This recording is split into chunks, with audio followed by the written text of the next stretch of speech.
தினமும் ஒரு நெல்லிக்காய் சாப்பிட்றதால என்னென்ன பயன்கள் நம்மளுக்கு கிடைக்குதுன்னு தெரியுமா? வாங்க இந்த வீடியோ பார்த்து தெரிஞ்சுக்கலாம். தினமும் ஒரு நெல்லிக்கனி சாப்பிட்டா போதுங்க, ஆப்பிளுக்கு ஈக்குவலான சத்து இதுல கிடைக்குது.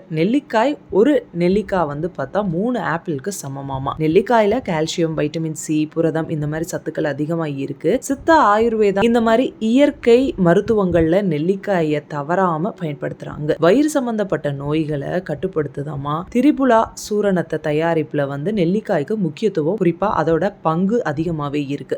உடலுக்கும் கண்களுக்கும் குளிர்ச்சியை தரக்கூடிய குணம் இருக்குது அப்படிங்கிறதுனால ஜலதோஷத்தை இது கிரியேட் பண்ணிரும் அப்படின்னு நிறைய பேர் தவறா நினைக்கிறாங்க. உண்மையிலேயே ஜலதோஷம் வராம நெல்லிக்காய் தடுக்குது. நெல்லிக்காய் வந்து பார்த்தா வைரஸ் மூலமா பரவக்கூடிய நோய்களையும் கட்டுப்படுத்துதான். திராட்சை, ஆரஞ்சு, எலும்பிச்சை இந்த மாதிரி பழங்கள்ல வைட்டமின் சி அதிகமா இருக்கு.